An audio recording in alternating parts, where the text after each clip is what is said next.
Okay, I want to go into, I guess, starting to get us focused on the quarterly planning in terms of where we want to head over the next 90 days. And I'm probably going to be a little bit challenging this morning, but I want to go through between now and lunch to get you absolutely clear on what it is that you want to focus on and where you want your business to be over the next 90 days. Is that okay with everybody? Are you all committed to the next 90 days in terms of the plan that you make today?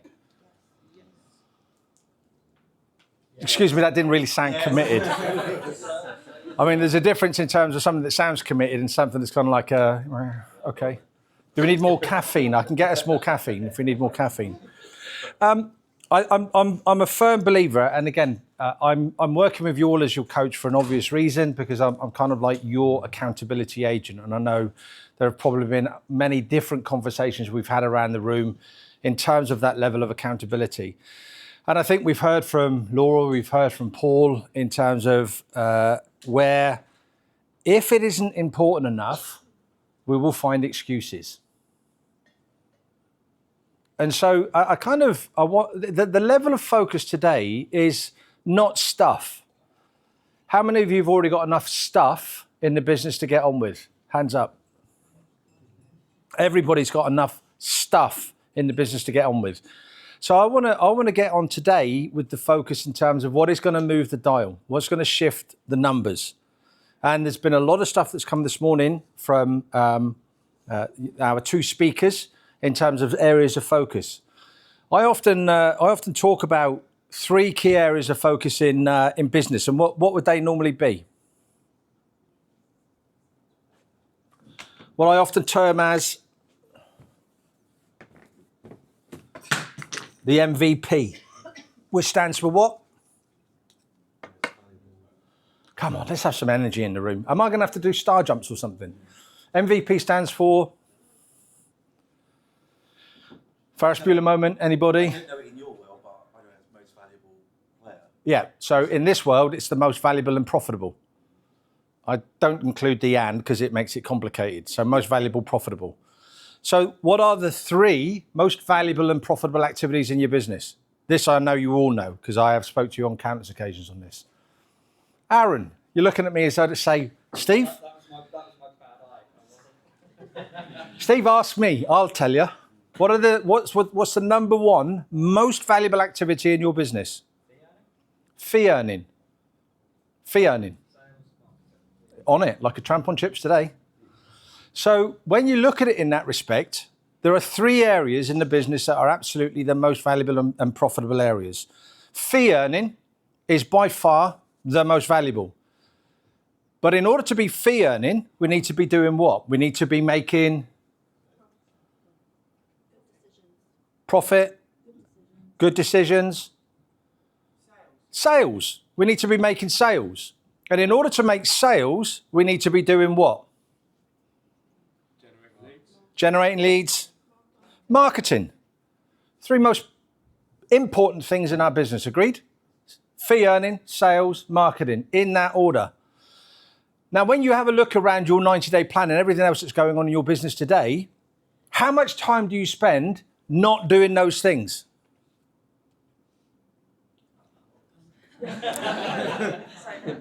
More than we should? Now, what's really interesting today as well is we're also here with team members. So it goes back to something that Paul said, everybody's involved in marketing. So actually everyone's involved and got a responsibility and role in the business. So when we start to look at this, what are the valuable areas that we need to be starting to focus our plan today? So first thing I want to focus on is the clarity. How much clarity have you got about, firstly, where you want to get to, and secondly, where we've come from? What does that look like at the moment? Just shout me out some answers. How was last quarter? So I hear horrible whispered. It was quite loud? Yeah, well, for me, yeah. Okay. So Aaron had a horrible quarter. Anybody else? Who achieved all of their goals? What got in the way? What type of things got in the way, team? The weather. I can't argue that one with you guys. They build stuff, so there's no arguing that. So actually, the weather, we'll put it up there. The interesting point on the weather, actually, though, is again, is it something we can plan for, contingent around? I suspect that there is, to an element. What else? In economy, economic decisions today. uncertainty. Uncertainty is a really interesting one, isn't it? When we think of uncertainty, how much does that get in the way? Has anybody felt really confident in any decisions that our illustrious leaders have been making recently? Anyone? One person? Anybody? Nobody. Nobody's got any confidence in that. What control have you got over that? How much? None. So why are we worrying about it? Because it affects the business. Does it? Well, yeah, it is.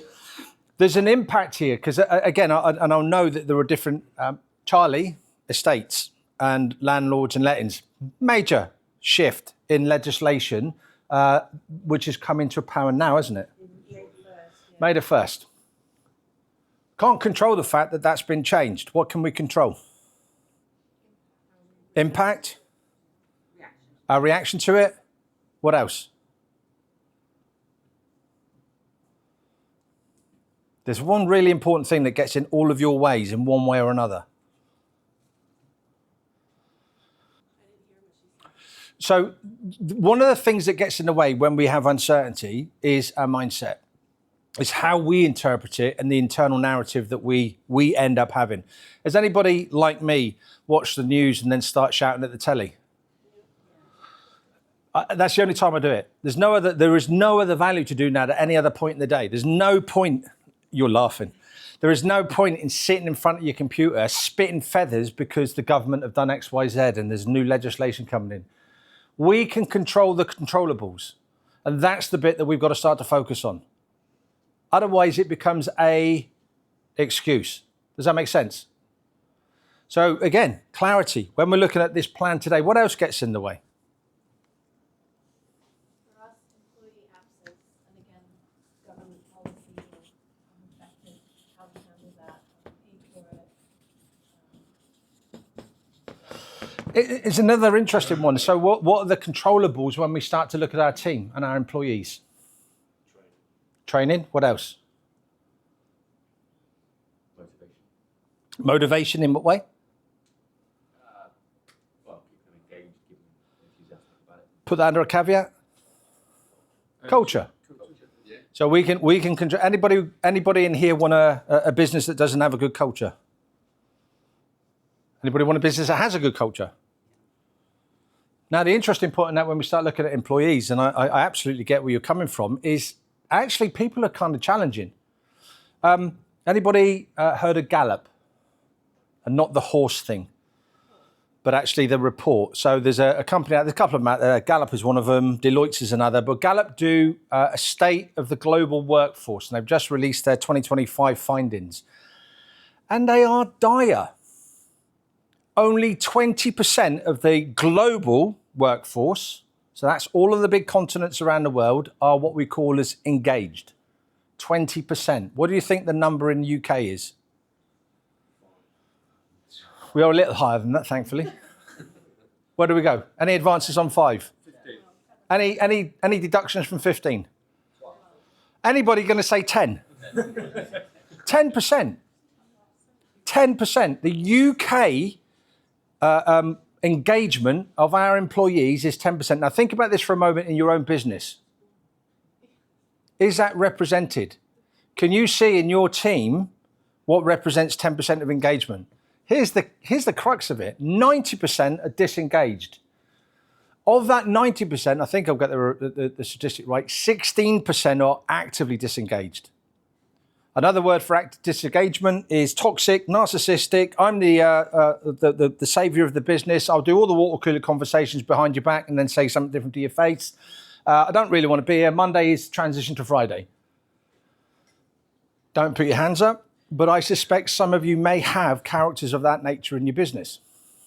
Don't point at your wife, Aaron.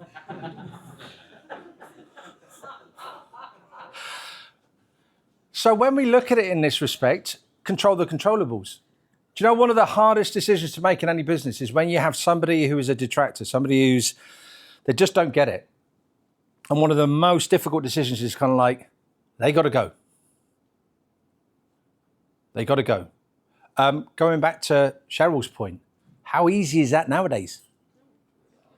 What are the controllables? You now need to make sure you're familiar with and use the system in the appropriate way if you've got somebody that shouldn't be in your business. That's controllable. The system is designed to protect the employee, but not necessarily at the expense that there is no way to remove someone from the business if they are not a good fit. So culture, what else? What else is comes up in here when we start to think of the things that, get in the way? Cost. Cost. Talk to me about cost. Or I probably think it's more about expense. So what do we think when we talk about cost? What's got to be a focus as we go into this next quarter?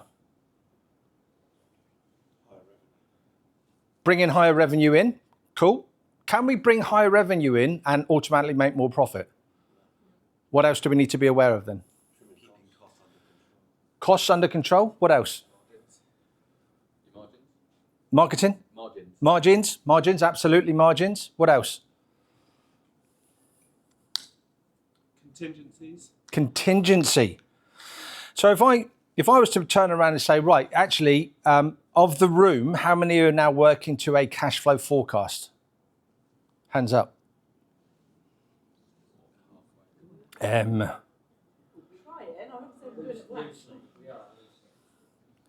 So if we're not forecasting our expenses, what are we actually doing in the business is what I would refer to as bank accounting. We're looking at what's in the bank and can we make payroll? And that's it. No contingency, no detailed looking and analysis of our operational cash flow in terms of what that looks like. What's one of the easiest ways to start managing our cash in the business? I'm glad I have such an impact with so many of you in the room and you remember many of the conversations we've had in the past. P&L, profit and liabilities, profit and loss, whichever way you want to look at it. But if you have a look at your P&L, what's really important about the P&L are the line entries. Who is responsible for the line entries in your business? Is it all you as a business owner? Or are there team accountabilities there? Are there team responsibilities there? I'm a contractor, I've got builders on site. What responsibility do they have to my P&L? Or what about waste management? What about use of consumables? What about efficiency in terms of how long it's taking to get a job done? What about first time, not second time? So when we start to really dive into this in terms of what the controllables are, I absolutely want you to get utter clarity today in terms of what that needs to be in your business. Does that make sense? Is this resonating with everyone? Am I getting wide eyes or I'm kind of like, move on, Steve? Okay, wide eyes. So the next piece then, you've all told me that you're going to have clarity in terms of what we're doing. Agreed? Yes or yes? Yes or yes? Yes. Just a little bit of energy in the room. Keeps me going up here. I thrive off it. Discipline. Laura mentioned my favorite book on discipline, which was, who was listening? Atomic Habits by James Clear. Who in the room is a self-diagnosed, admitting, ill-disciplined business owner or team player? Hands up. And put your hands up. Be honest about it. Sophie's folding her arms firmly there.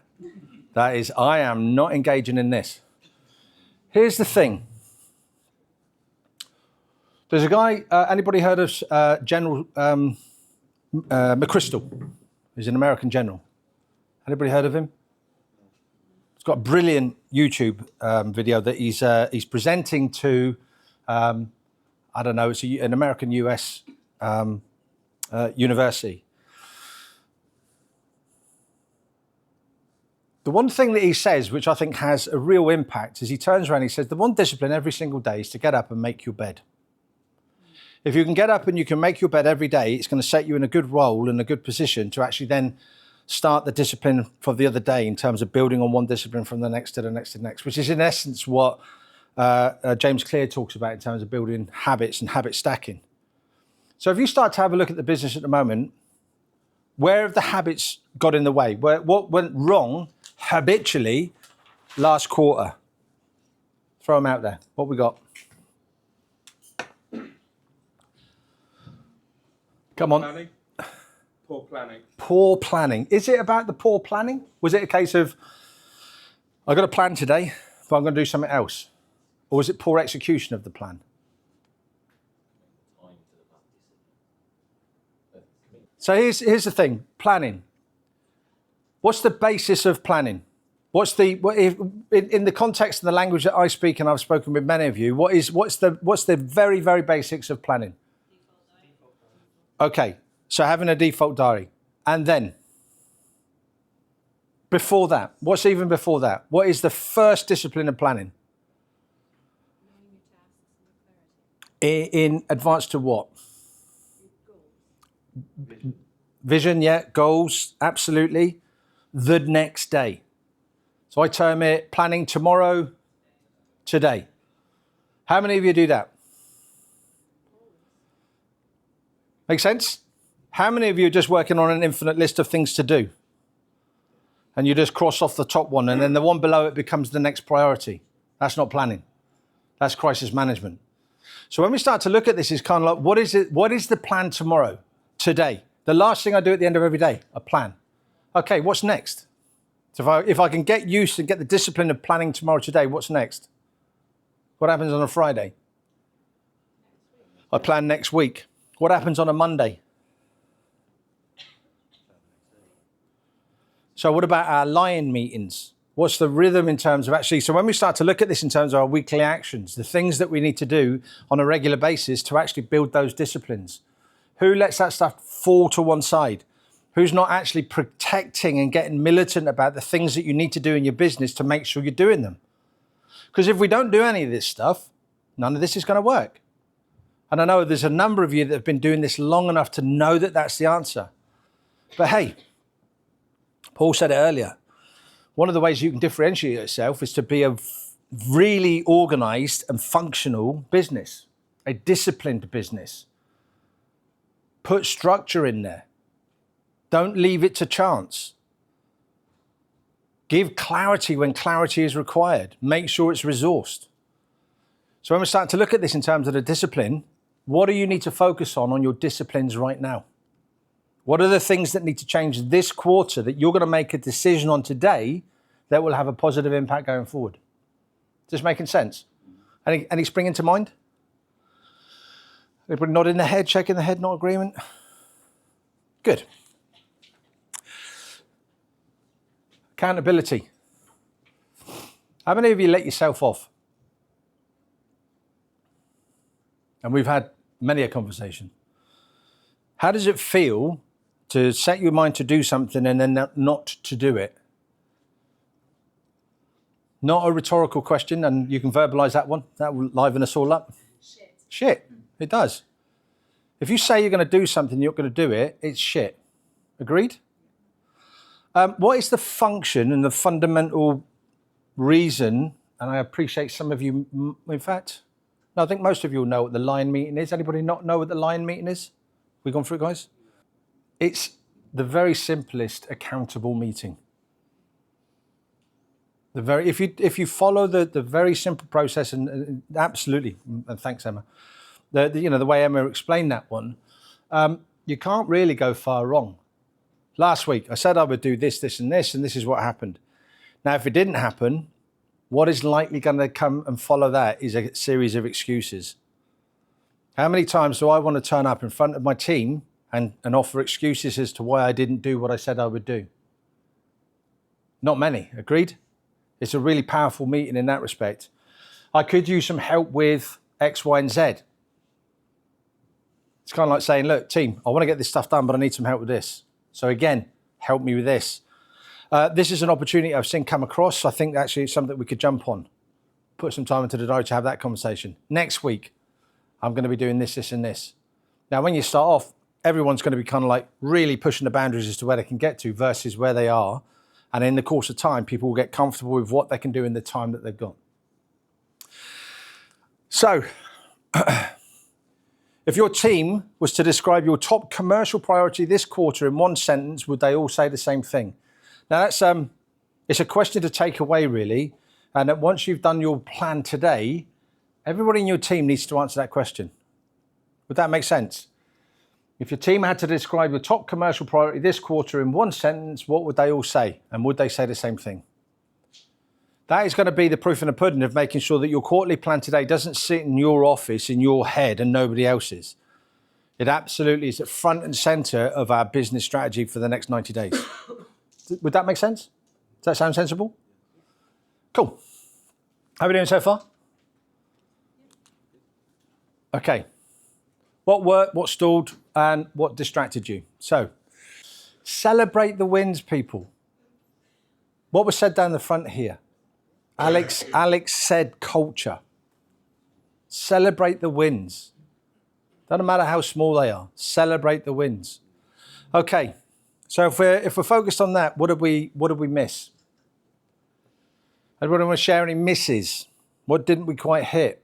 What maybe got in the way? So again, when we start to look at this, it's kind of like, is there something over this last quarter that I didn't finish? And can I identify what it was that got in the way? Because if we can identify what that was, then we can do something about it. Agreed? So again, I don't want to skip past the misses, but I guess more people are less inclined to go, I missed this. But I do want you to go for it.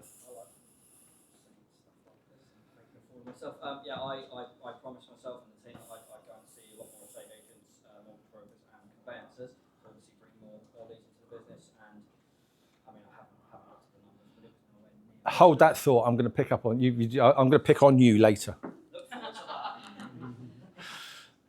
What lessons did we learn, team? Along the quarter, last 90 days, what have we learned? Now, I know there have been lessons. I know there have been lessons because I've had the conversations with many of you in the room. But what I want you to do is to make sure whatever those lessons are, we take the learning and we apply it. Whatever that learning was. Because if we don't take the learning, it's kind of like the route to insanity, isn't it? Kind of like keep doing the things we're doing and expect everything to change isn't going to happen. We're going to take the lessons as a gift. Remember, I often talk about the gift and opportunity when I talk about the saboteur's mindset, which I know really annoys some of you. But I firmly believe it. In everything that goes wrong, there is a gift presented to you. And it's whether you choose to see the gift or entertain the narrative of the negative. The other piece here then is the distractions.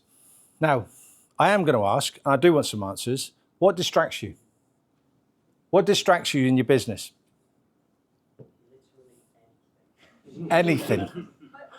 Can we start calling, in fact, nobody shout squirrel, because I think Aaron will start running around the room. Emma. Fear. What is fear? I haven't said this for a long time, actually, but I'm going to say it today.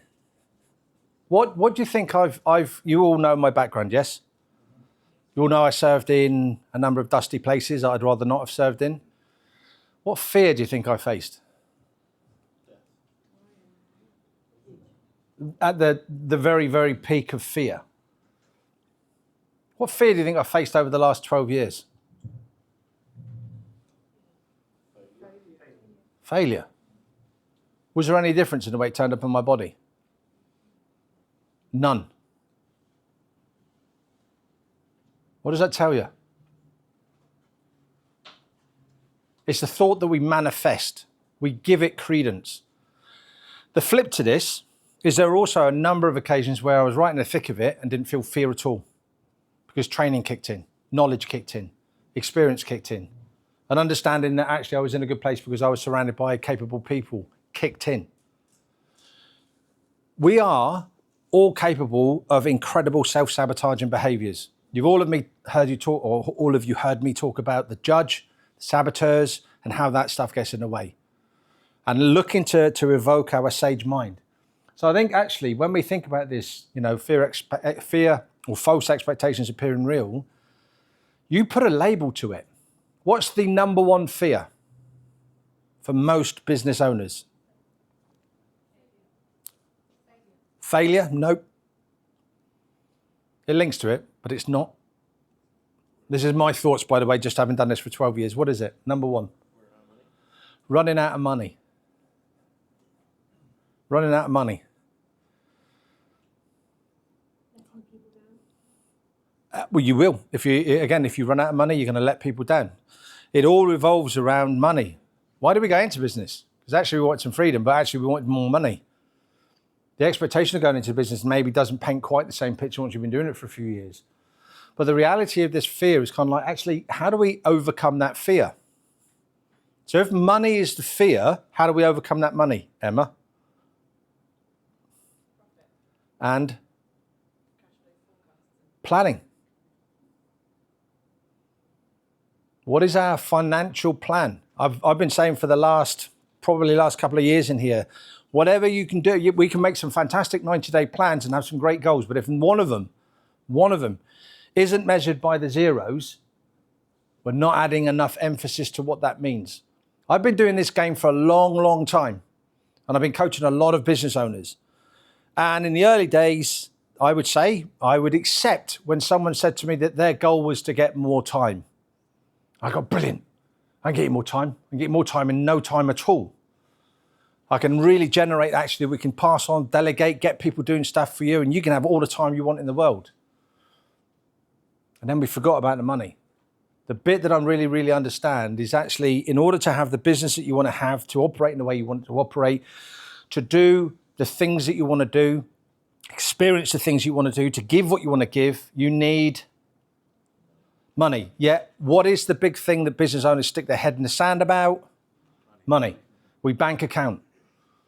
So one of the things you absolutely need to get clear on, crystal clear on, is what does it look like as a financial goal over this quarter? What's the investment need to look like? Marketing investment. One of the things that Paul said and added some emphasis to is, what is our marketing investment? How much money are we putting into marketing? If we don't put any money into marketing, are we going to grow? If we're already doing some good stuff and it hasn't cost us a great deal, what happens if I do actually invest in that and put some money into it? It's likely to grow more. So the financial piece in terms of this fear is often, and more often than not in my experience, driven by money. So get a real handle on what those numbers need to look like. What is the growth trajectory? Where do we want to get to? Does this make sense? How we're doing is kind of like a preamble. I'm going to give you a moment just to grab your thoughts and write down some of the key takeaways here. So what has been on your list for the last 2 quarters running, and why is it still there? Take a couple of minutes now and just answer that question. But also then have a look at what have I talked about that's just kind of like gone, actually, I need to address that issue. I need to put a plan in place for that. I need to get a focus on X, Y, and Z. Take a couple of minutes now and list those things out, because we're going to take those to the plan a little bit later on. Is that fair with everyone? Cool for cats. Okay, just round up those conversations. Back in the room. Okay, show me eyes, folks. Lovely, lovely, lovely. I won't do my old sharp major bit of simmer down, although sometimes the temptation is very, very strong. Almost sounded like Trump then, didn't I? I won't do that. Okay. Focus has a price, and it's quieter than you think. A lot of this, as I'm talking about, as you probably imagine, and is down to your internal narrative. It's kind of like, it's that inner dialogue. What you verbalize and what you think are 2 different things. And it's really starting to get clear. Anybody heard of Daniel Goleman? Anybody heard of emotional intelligence? Put the 2 together and have a read on it. You'll find it incredibly valuable. What is the basis of emotional intelligence?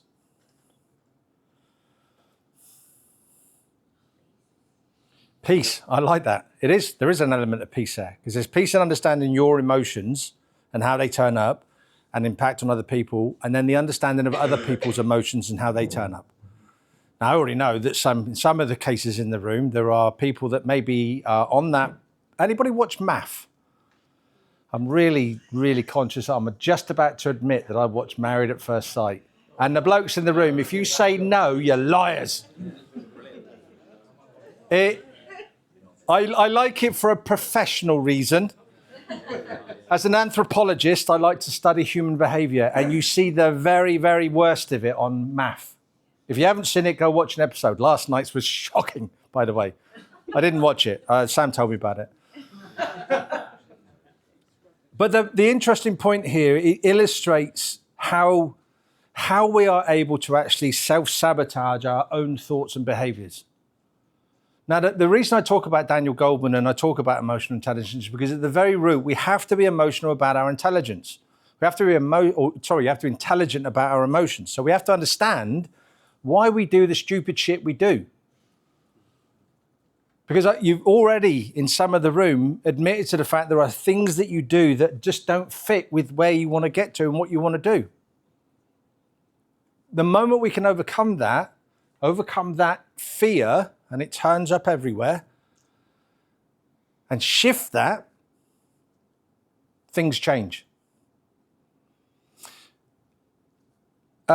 Physiologically, fear turns up how? How does it feel?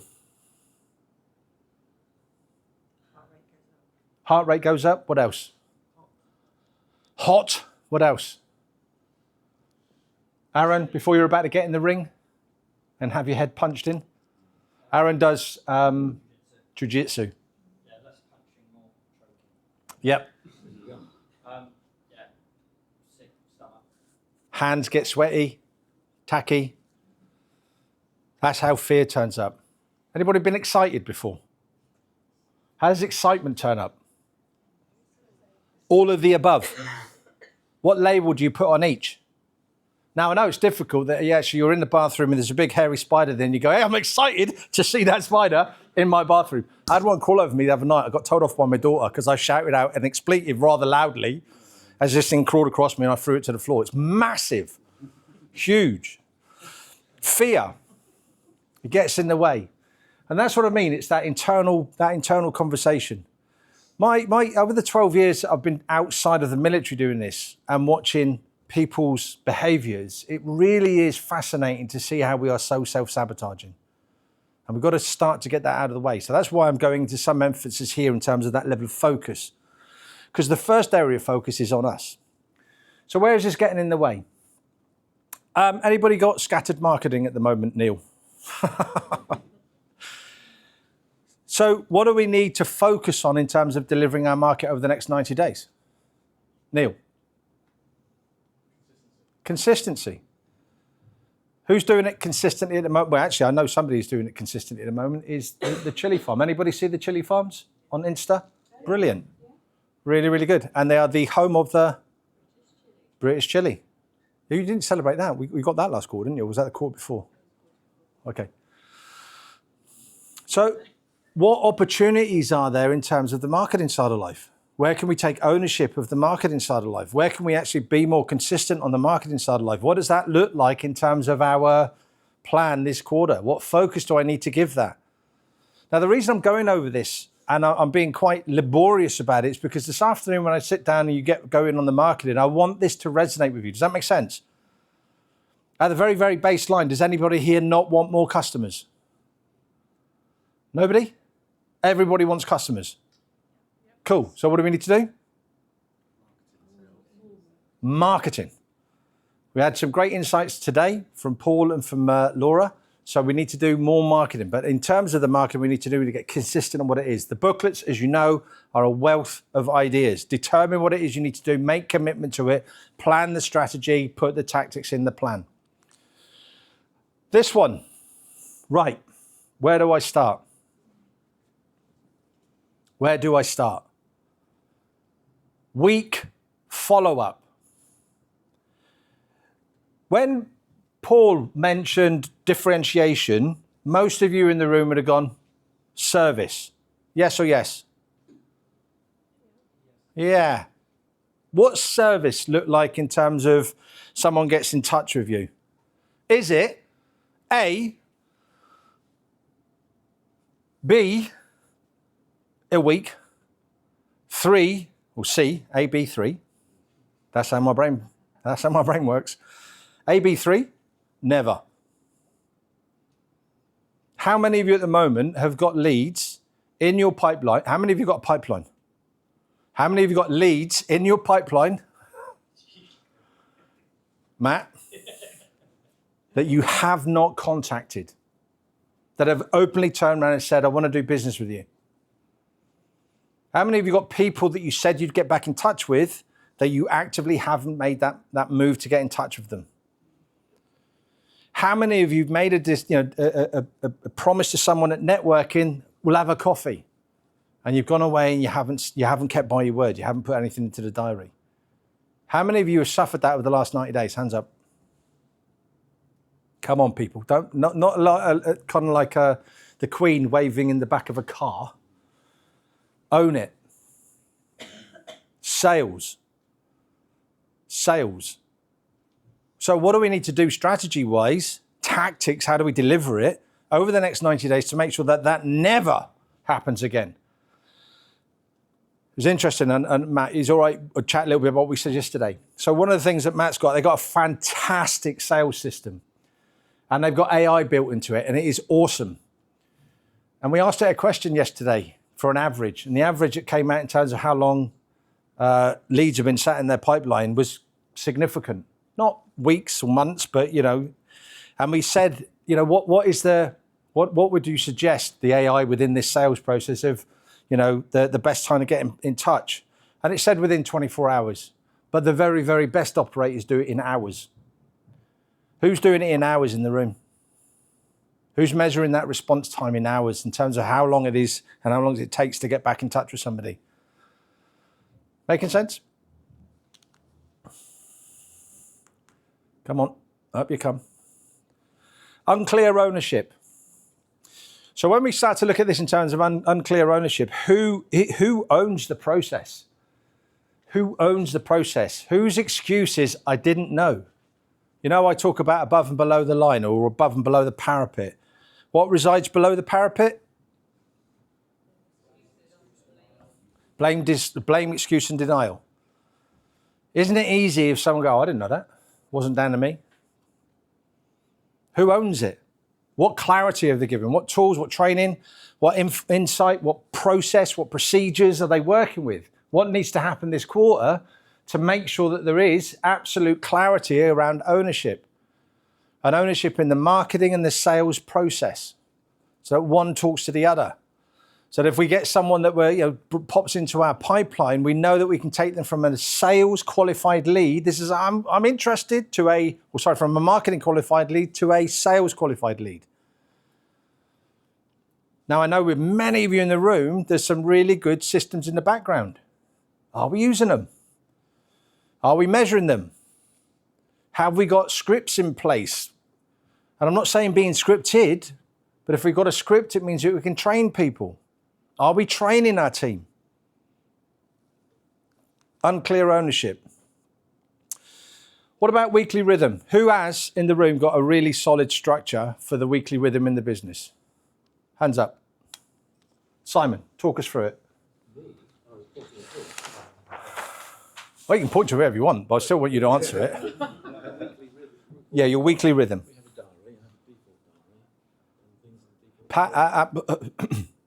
Prue, did he just say a default diary? Has Simon now got a default diary? I don't know what's easy to it.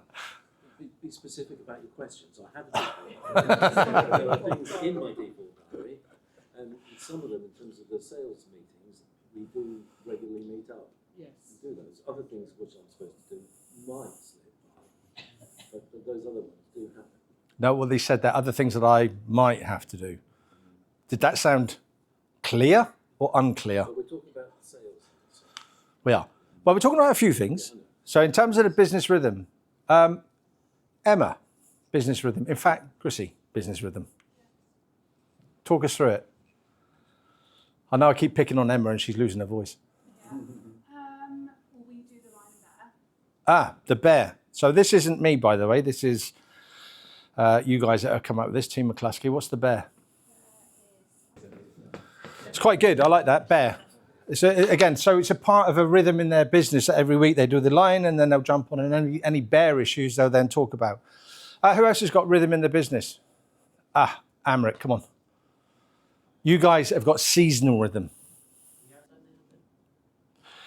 In terms of the ones we spoke about so far, do they sound dissimilar?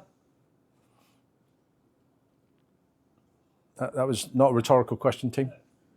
No, they don't. They're very similar. So it's looking at your business rhythm. Look at your, if you will, your business default diary, whether that's a week, a month, a quarter, the year, annually.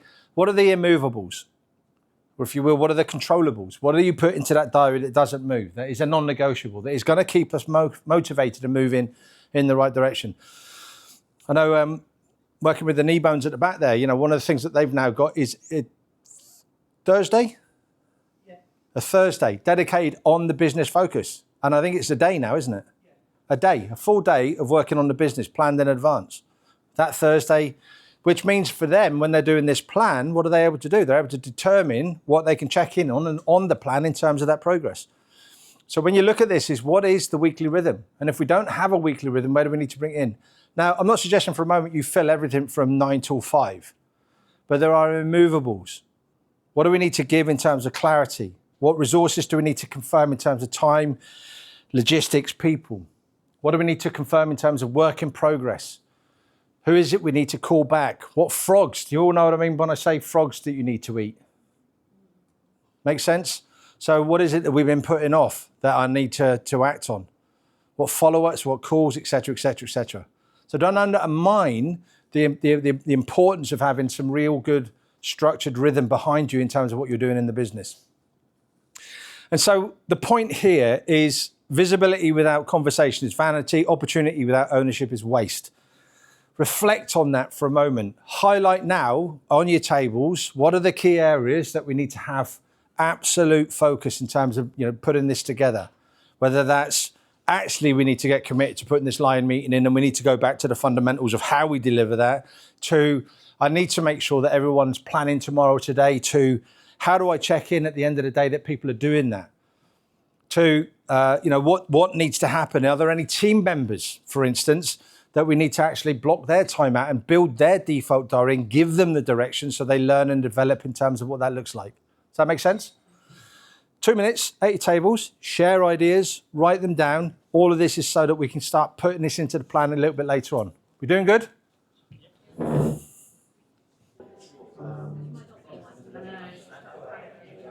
Okay.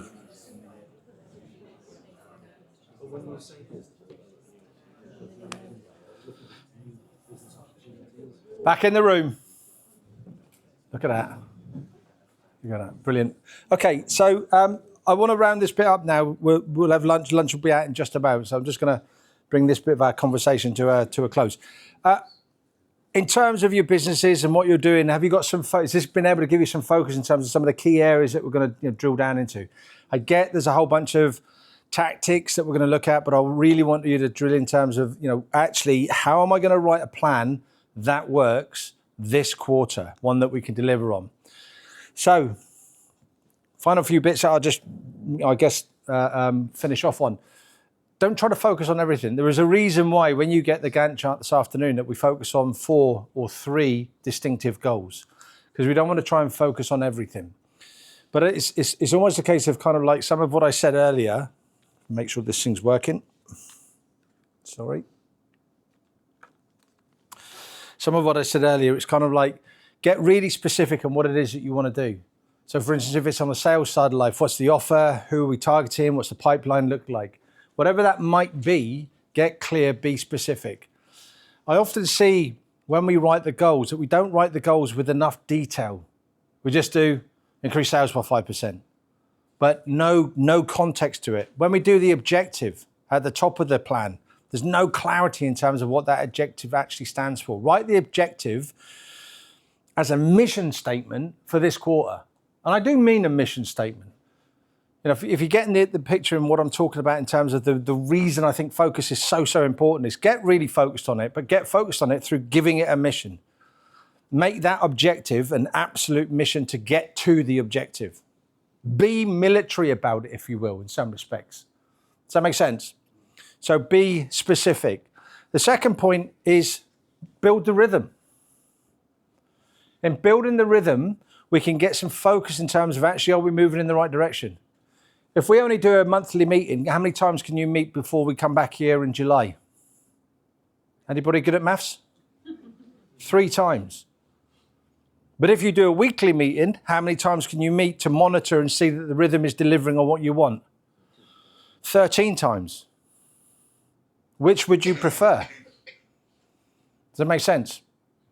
And then you go right down to the bones and say, oh, we'll have a daily check-in and do a daily huddle and we'll do this and we'll do that.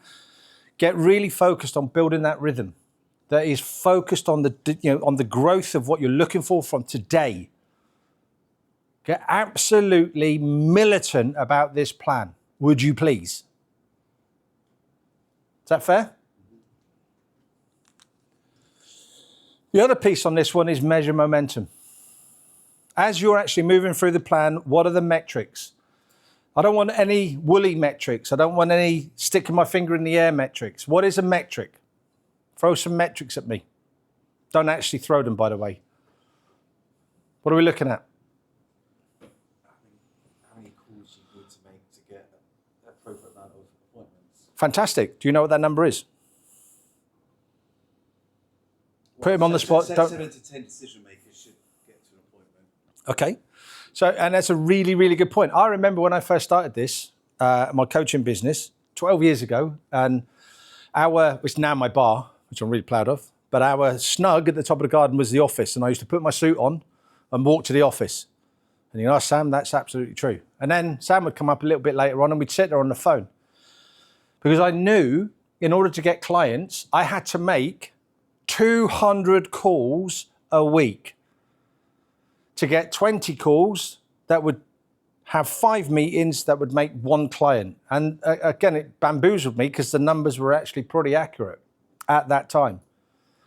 I don't do it now because I cannot stand doing the phone calls.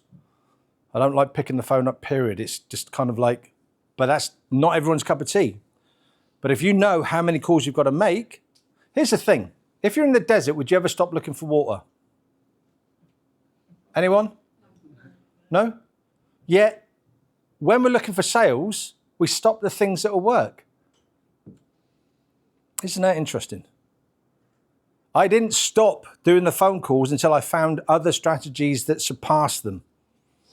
I didn't go, I ain't phoning no more, I've got a client. I didn't prove the strategy and go, I'll do that no more.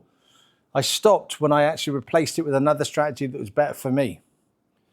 But I see it all too often that we stop doing those things. So when we're looking at this measurement, a clear metric that actually shows us what we're doing. Measure those numbers. Get really clear and specific this afternoon on what you're measuring each goal's progress on. Okay, and don't confuse the plan with it being a wish list. This isn't a 90-day wish list, is it?